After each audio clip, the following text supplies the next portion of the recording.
I'll be honest with you. What happened to me a few months back still feels like one of those stories that sounds too insane to be real, but I promise you every word of it is exactly how it went down.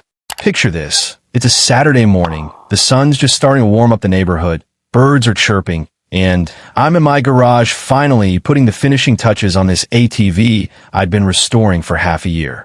6 months of busted knuckles, late nights, greasy hands, and arguing with my wife about why the kitchen smelled like carb cleaner.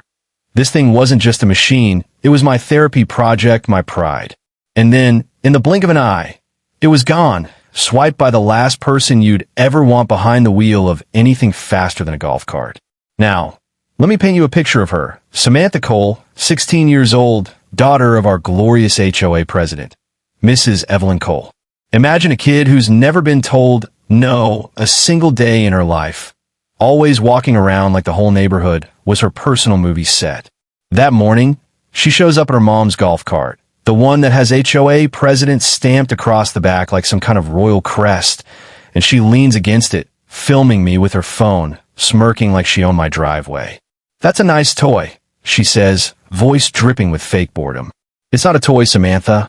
I shoot back, trying to keep it cool. But she doesn't walk away. She drifts closer, quoting some nonsense about bylaws, saying my driveway is technically common property and that her mom says so. I told her flat out, this is my slab of concrete, bought and paid for, and if she takes another step, it's trespassing. She laughs, this ugly little sound that rattles in my chest even now, and then her eyes catch something inside my garage. My spare key box, my stupid second mistake. Before I know it, she's darted inside, quick as a raccoon after trash, snatches the key, and struts right back out with this grin that said, "What are you going to do about it?" And then, the roar of my ATV engine fills the street. She's on it, live streaming, no helmet, one hand on the throttle, the other hand holding her phone, hair flying back, laughing as if the whole world exists just to watch her joyride. I can't even describe that feeling. It wasn't just anger, it was this cold simmer that made my chest tight. Months of sweat and patience just tore off down the road with a brat who thought she was untouchable. I get my truck, Pam, my wife, grabs her phone, and between us, we start working like a little mission control team. She's pulling up the doorbell footage that caught Samantha stealing the key. She's logging into my tracker account because, of course, I'd hidden an AirTag in the ATV, and she's already on the line with 911. Me? I'm keeping a safe distance, calling in her location as she weaves across the boulevard like she's trying to audition for a Fast and Furious spinoff. The dispatcher tells me not to pursue, but I stay close enough to see her fishtail through a roundabout so hard she nearly flips. And that's when the squad cars appear, one ahead, one behind, lights blazing. She doesn't stop. She jerks the handlebars and bolts into a smaller residential street filled with families, kids on bikes, dogs on leashes. My stomach just dropped. I knew right then this wasn't going to end with a simple citation. This was about to get dangerous. And dangerous turned out to be an understatement. 2 blocks over, I hear the sickening sound of tires screeching and metal crunching. By the time I round the corner, my ATV's mangled in the middle of the road, Samantha's sobbing in a rose bush, and a young mother, Sarah from down the street, is kneeling in her yard, clutching her baby, stroller tipped on its side, wheels still spinning. Turns out Samantha had come barreling around the corner and nearly mowed them down. Inches. That baby's life came down to inches. Neighbors poured out, faces pale, angry, whispering, pointing. The spell of the Cole family's power was breaking right there on the asphalt. But Evelyn shows up, fashionably late, in her pink tracksuit and oversized sunglasses, marching like she's about to fire half the staff at a board meeting. She screams at me, threatens to have me arrested for harassing her daughter. I told her plain, "Your daughter stole my ATV, it's on video, and now she's in police custody because she nearly killed a baby." Evelyn's response. She pulls a crumpled piece of paper out of her purse and waves it like it's Excalibur. She has a medical condition, she declares. Spontaneous seizure syndrome. It's not her fault. Except the document had no doctor's signature, no legal stamp. Just Evelyn's own handwriting. The cop looks at it, hands it back, and says, "Ma'am, this isn't a medical record. It's a piece of paper you signed yourself. For the first time, I saw her crack.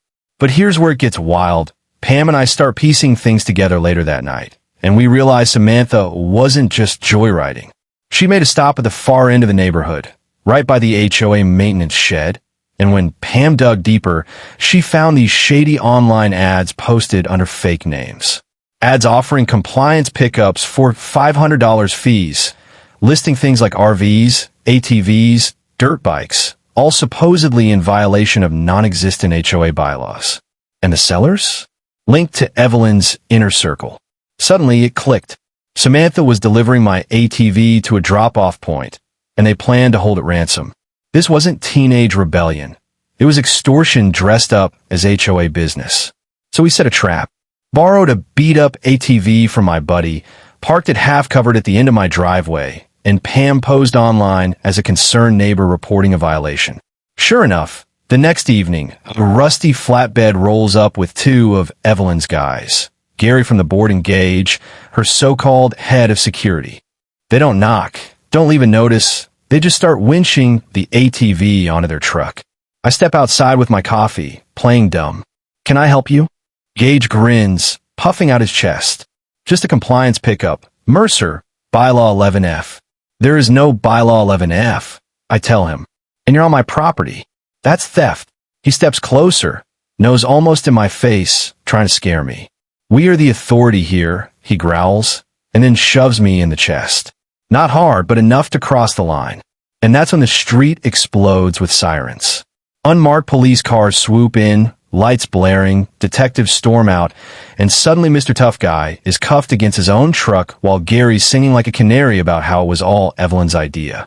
We thought it was over. We thought we nailed them. But the next morning, we get a call from the officer. Our dash cam footage, the cleanest piece of evidence, vanished from the police evidence locker overnight. And guess who'd been at the station all night with her lawyer? Evelyn. For a second, my stomach dropped. I thought she'd pulled it off. But Pam, bless her strategic heart, had already backed up every file to our server. Within minutes, we emailed the police a copy, and that backup became the nail in Evelyn's coffin. When the detectives served a warrant at her house, they searched her purse, and there it was.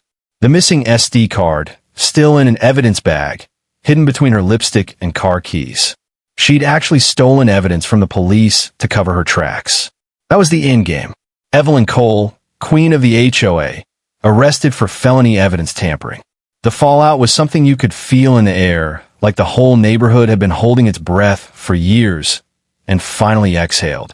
Samantha got probation, community service, and had to pay restitution. The hired muscle lost their jobs, licenses, and any scrap of respect.